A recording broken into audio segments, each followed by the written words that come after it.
Good morning. I'm Joe Fryer. And I'm Savannah Sellers. Thanks very much for being here. We begin this morning with the race for the White House in the first Republican primary debate. Yeah, the stage is set for tonight's first debate in Milwaukee, Wisconsin. It's a crucial swing state. It helped President Biden win the 2020 election, and Republicans are looking to flip it back red in 2024. 8 candidates who have met donor and polling thresholds set by the Republican National Committee will take part in tonight's debate. That's who you're seeing on your screen. They are looking to separate themselves, despite the fact that all of them trail former President Trump in the polls by a wide margin. Trump also qualified for the debate, but is skipping this event. He's also hinted at not taking part in future debates. We have full coverage this morning, starting with NBC News correspondent Dasha Burns from Milwaukee. Joe, Savannah, good morning. This is a major day for the GOP, for these candidates, and yet it is another major Republican event that is playing out very much under the shadow of the former president. He has, in fact, forced this by counter-programming the event with his own pre-recorded interview with Tucker Carlson that will be played out on the platform X at some point today, likely around the same time as the debate. He's also turning himself in Atlanta tomorrow, which is also going to take up a lot of oxygen. We know that the hosts of the debate are going to be asking candidates about the former president. So the challenge for the folks on the stage tonight will be, how do they navigate that? How do they present a contrast with the former president, who is by and large the front runner, who is somebody that they need to present that contrast with, and yet they're nervous to alienate that base. We've watched them on the campaign trail struggle to find their footing with how to do this, and tonight they will be really faced with that head on, as a lot of voters are going to be turning in really for the first time after the dog days of summer. We know that on that stage, the layout is going to have Florida Governor Ron DeSantis and Vivek Ramaswamy at the center. Ron DeSantis, likely the candidate that has the most to lose. He has the most name recognition. So the best outcome for him is really do no harm. He needs to get through this, look presidential. He does have the opportunity, though, without Trump on the stage, to show what a post-Trump world potentially looks like, what a front runner that is not former President Trump could look like. Should he do that? Perhaps he comes out as a success. Vivek Ramaswamy having a moment now, also likely to take a lot of arrows. So those two will have the biggest targets on their backs. Others trying to have those breakthrough moments. But really, the challenge is going to be crawling out from under the shadow of former President Trump and trying to create an event where perhaps folks don't miss the former president as much, while he is going to be, by and large, the center of attention. All right, lots to watch for. Dasha, thank you so much. Let's bring in NBC News senior national politics reporter Jonathan Allen. John, good morning to you. So, okay, we know Trump won't be at the debate, but he is always looming large. You have some candidates who are Trump critics, others who choose to defend them. So how might that play out tonight? It's a great question, Joe. And let me just say, I think that, I don't know if you saw the Fox forum before, where Stadium in America should have a picture of you and a picture of Savannah next to each other at that huge macro level. But as far as how this is going to play out in the debate tonight, the elephant is not going to be in the room. And yet we know Brett Baer, one of the hosts, has said already that there will be questions about Donald Trump, that there will be questions to these candidates where they're going to have to deal with him not being there. I think all of them are going to try to find a way to distinguish themselves from each other and distinguish themselves from Donald Trump, without necessarily directly addressing him, which just shows how much he looms over this debate. If any candidates are watching right now, they are also welcome to wear pink on Wednesdays as well. So fashion choices aside, what do we know about the format for tonight's debate? What are the topics we think are going to be discussed? I mean, is this going to get kind of wonky? It'll be a broad range of topics. I think you're going to certainly hear about everything from Ukraine to whether there should be exceptions in abortion bans, or whether these candidates would sign or veto abortion bans now that Roe versus Wade has been overturned, and the possibility of that happening at a national level. Some sort of abortion ban remains out there. So I think you're going to hear about a lot of topics. I don't know how deep in the weeds these candidates are going to want to get. Most of them have not put out really sort of robust, detailed policy ideas yet. Donald Trump actually probably has the most comprehensive policy plan out there. He's been doing very sort of short policy videos and the like. So as for Trump, the front runner, he does have some counter programming planned.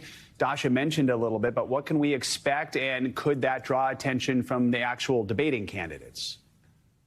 It's certainly the intent of Donald Trump to draw attention from the debating candidates to show that he is essentially a bigger deal than they are. And, I would be surprised if you're going to have to wait super long to get that to get that interview with Tucker Carlson dropped and available.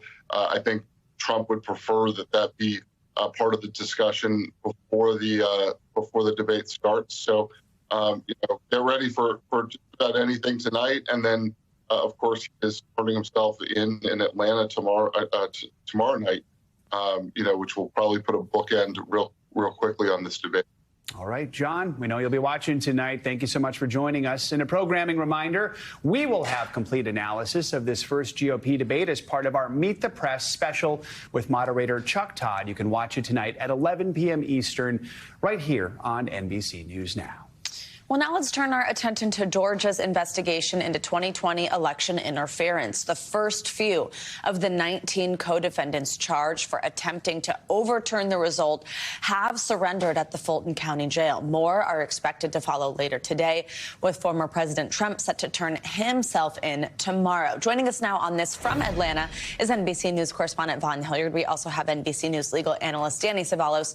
Good morning to both of you, Vaughn. I will start with you there on the ground because two more people did surrender overnight. Tell us about their alleged roles in this. And we also understand that Trump's former lawyer, Rudy Giuliani, also one of these defendants, expected to follow suit later today, which of course will be a big moment, right? Right, Savannah. In the depths of the middle of the morning overnight, you had two more of the 19 co-defendants come in to the jail here and turn themselves in for the official booking process. The jail is open 24 hours, and there's a little bit less of a line if you come in the middle of the morning, and that's what David Schaefer, the former Georgia GOP chairman, did. He was at the forefront of gathering the so-called fake slate of electors on behalf of Donald Trump, as well as Kathy Latham. Kathy Latham was one of those fake electors, but she was also the former chair of the Coffee County GOP, who helped coordinate with an outside firm to come in and allegedly tamper with Dominion voting machines inside of that county. For Rudy Giuliani, we expect him to be here in Fulton County as he works out the terms of his potential bond and surrender here. Each of these defendants have until the close of business Friday. That is a deadline set up by District Attorney Fani Willis to come surrender. Ultimately, arraignment is going to be slated for each of these individuals come September, though. Danny, let's bring you in here and talk about the big one that we might see tomorrow. Trump expected to surrender then. Here's the thing, though. He's set to be released on a $200,000 bond after agreeing to this set of conditions, these stipulations that we're seeing on the screen right now. This has to do with intimidating other defendants and witnesses. Walk us through these and what happens if Trump does violate these rules. This is a standard order or a standard agreement in the sense that, defendants typically should not be intimidating witnesses. But the challenge here is, how do you apply that to somebody who's running for office when so many of the people who may be potential witnesses are people that a potential candidate for the presidency almost is required to lash out against? And here's a typical example I've thought of, along with the great Chuck Todd, is imagine the president is standing on the debate stage and he turns to Mike Pence, who could be a witness against him in arguably two of these cases, and he calls him a rat or a snitch. This is exactly the kind of language that state prosecutors and federal prosecutors go after people for when they charge them with intimidating witnesses. So look at how broad this language is. Could be any witness, including but not limited to. Beware, folks, language like including but not limited to. That including then is essentially nullified. It could mean anybody, any victim, anything against the community or to any property in the community. Anything that gets people out of their house and maybe writing on a picket sign or pushing a candle through a paper plate for a vigil then has the potential to become something that is dangerous or intimidation or virtually anything. So this is really problematic for Trump, even though, look, his attorneys negotiated that. It's definitely they got the least onerous, the least restrictive that they could. But this is going to be a problem for the president, former president. So then, Danny, do we have any idea? Like I said, he's going to be out on bond. If he were to do one of those things that you just described, what happens? Here's what I picture happening. I picture prosecutors watching him closely and erring on the side of safety and going into court whenever they think he's doing something that's arguably intimidation. But then that's part of their victory, because every time they go back to court, they're going to fatigue some judge who, after a certain point, is probably going to start thinking, look, he should just stop talking. This is wasting court resources. I'm just going to fine him. And then, of course, the way this typically works is that it's incremental. Maybe you start with fines, but at the end of the road, you can incarcerate a defendant for violating some of these orders. All right, Vaughn, let's bring you back in here because I do want to ask about a couple more co-defendants that we saw surrender yesterday. Trump's former lawyer, John Eastman, and bail bondsman Scott Hall. What happened there? Right. Both of these men were the first to turn themselves in. The processing for John Eastman, who was one of those lawyers who was advising Donald Trump and is alleged to have been at the forefront as well of organizing the fake slate of electors in multiple states around the country. He did go in for this booking. He told our own Ali Vitale that he still believes the election in 2020 was fraudulent and that Donald Trump, in fact, won. I want to let you listen to him, as it's clear that he intends to very likely plead not guilty. Take a listen to a little bit of what he said. My legal team and I will vigorously contest every count of the indictment in which I have been named, and also every count in which others are named. I am confident that when the law is faithfully applied in this proceeding, all of my co-defendants and I will be fully vindicated. Do you still think the election was stolen? Absolutely. Absolutely. Still. No question. No question in my mind. Sir, And this is going to be the story of these 19 defendants, including Donald Trump, is the extent to which they stick together or which potentially others may plead guilty and work with prosecutors here. But there are a lot of question marks. This is going to be expensive legal defense for each of these co-defendants. And as they each come in for their surrendering and booking process, this is just the beginning of what could be a long process ahead of potential trial. Absolutely. And we know, Vaughn, you'll stay on it, and we'll, of course, have this coverage throughout the day as people potentially continue to surrender. Danny, quickly, before I let you go, I do want to switch gears here. We have some new developments in the classified documents case. So a court filing yesterday revealed that a key witness provided new information that implicated Trump and his two co-defendants. This is after switching lawyers. So the filing showed that he changed his testimony in July. That was just weeks before special counsel Jack Smith updated the indictment. How significant is that, and how common is that for witness testimony to change or for them to retract it? Witness testimony changes. Sometimes it changes before they've even testified and after they've spoken to federal agents, in which case they may have committed a crime. That's Section 1001, false statements, doesn't require sworn testimony. But the point is, witnesses who find themselves in a bit of a legal jam have a tendency to massage the truth.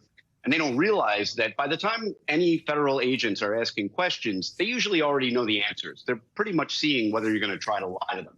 So sometimes witnesses make it all the way to the grand jury room and give false testimony there. So it isn't that unusual for witnesses to lie. It's not that unusual for witnesses to perjure themselves. But what's really interesting here is that you have a potential conflict of interest. And arguably, according to the government, it's an actual conflict of interest where you may have an attorney who formerly represented a witness who may testify against that attorney's now client. So that is an uphill battle in fighting a conflict of interest challenge by the government. It looks to me like the government might have the edge here. This is the conflict of interest. This is seems pretty clear under the existing case law. All right, Danny Savalas, Vaughn Hilliard, thank you both so much. Hurricane season is heating up in the Atlantic after a relatively slow start this year. Experts are tracking at least 5 systems making their way across the ocean, and they expect more to form later this week. Another tropical storm, Harold, made landfall in Texas on Tuesday. It brought heavy rains and coastal flooding near Corpus Christi. But none of these storms is expected to leave behind a trail of destruction like Tropical Storm Hillary, which hit the West Coast. NBC News correspondent Aaron McLaughlin shows us how Southern California is cleaning up. Tropical Storm Harold makes landfall in southern Texas, bringing heavy wind and rain. as some in Southern California are digging themselves out of the mess Tropical Storm Hillary left behind. After record rainfall flooded streets and blanketed entire communities in sludge. Sad that we have to go through all of this. The round-the-clock cleanup continues. In the San Bernardino National Forest, a harrowing search and rescue operation now underway after a massive mudslide barreled down the mountain and completely wiped out this bridge, cutting off a small community just over that way, home to the only person missing from Tropical Storm Hillary. That community now covered in mud. A source tells NBC News the search for the missing woman now underway. Scariest thing in my whole life. Up the road, resident Stephanie Noyes and her dogs were rescued today after being stranded for more than 48 hours. How'd you get the word out that you needed help? I found out earlier. I went out to the river out there and had a white towel. And when the helicopter came over, I started going like that. And I guess they came back and told them that there was somebody to rescue. Meanwhile, near Palm Springs, relief. Thank God. Please stay boss. After firefighters rescued the elderly using construction equipment. There's sinkholes back there. There's still standing mud of up to 5 feet. That is new video released shows this Alaska Airlines flight making a dramatic landing in Orange County during the height of the storm. Sparks flying from the landing gear. There's sparks outside. The cause is still being investigated. Meanwhile, life-threatening emergency at a Los Angeles hospital. We had 241 patients that were actually impacted by this power outage. After the backup generators failed, firefighters desperately evacuated patients, some critically ill. A woman gave birth to a healthy baby girl under the glow of flashlights. And we had a whole lot of them, and the baby's fine. As California recovers, no relief for Texas after Mother Nature's relentless onslaught. I've just heard from a source that the rescue mission for that stranded community is now over. Anyone who wanted to leave was evacuated by helicopter. As for the missing woman, the source told me they managed to reach her home today, was completely demolished. No sign of her.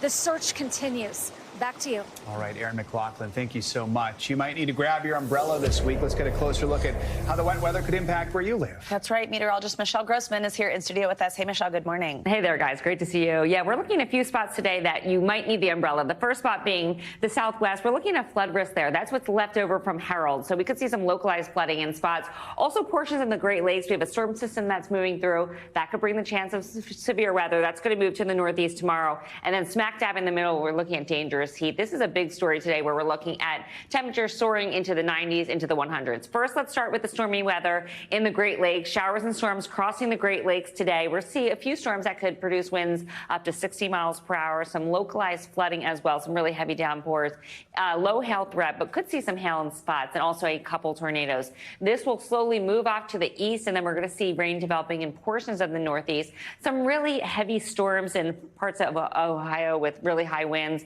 and also the chance for some storms in the afternoon and evening hours from Michigan and also New York. That's once you get that daytime heating going. So for today, 11 million people at risk, winds gusting up to 60 miles per hour, especially where you see the yellow here. So Detroit to Cleveland, Erie, that's the likeliest chance of seeing some gusty storms. That would be later on this afternoon into the evening hours. Rainfall, we could see quite a bit in some spots, especially where you see those darker colors, the reds, the oranges, the yellows, indicating that we could see 2, even 3 inches of rain in some spots. And this is through Friday because we're going to see this moving off to the northeast as we go throughout the next couple of days. The second spot where we're seeing some storms would be in portions of the southwest. Again, that's the remnants of Harold, and we could see some localized flooding as well. Generally lighter amounts, but isolated amounts up to 3 inches, especially where you see those mountains. Then the big story, we're looking at 99 million people impacted by the heat today. Look at those heat alerts stretching from the south central states into the Midwest, the Ohio Valley, the southeast. So from Texas to South Dakota, even into West Virginia, and we will see those temperatures soaring once again. These temperatures are persistent. It's extreme heat. So many 100s on the map, 103 in Topeka. And guys, when you factor in the humidity, it's going to feel like 113 in spots. And I know, it's like unfathomable. And we have been talking about this for months and months. So the heat does continue. All right. Oh, my gosh. All right. Thanks, Michelle. Sure. Great to have you with us. Well, 8 cable car passengers are safe on the ground this morning after they were rescued yesterday in Pakistan when a wire snapped during their commute. NBC News foreign correspondent Raf Sanchez has more on that dramatic save. A perilous rescue nearly 1,000 feet off the ground. 7 children and 1 teacher trapped on this cable car on their way to school left dangling over a ravine after an overhead line snapped. Pakistani military helicopters circling above, lowering commandos by rope, but trying not to shake the car with the force of their rotors. Cable cars are a common way to travel in remote areas with poor roads. And with crowds gathering below, one man making a frantic call to local TV from on board the car. It's a matter of human lives, he says. The authorities should rescue all of us as soon as possible. And then, on the helicopter's third pass, success. This student stepping off the car and lifted to safety. The chopper's forced to land when the sun set. But locals and rescue teams working in the darkness, using improvised pulleys to get everyone else to safety. When the helicopter operation could not go on in the dark, I think the rescuers made this brave decision because they didn't want the kids to be waiting all night and the parents to be suffering from anxiety. So I think this was a very brave decision on the part of the army. Pakistan's prime minister tweeting, all the kids have been successfully and safely rescued. A happy ending to what was so nearly a tragedy. Raf Sanchez, NBC News. Thanks for watching our YouTube channel. Follow today's top stories and breaking news by downloading the NBC News app.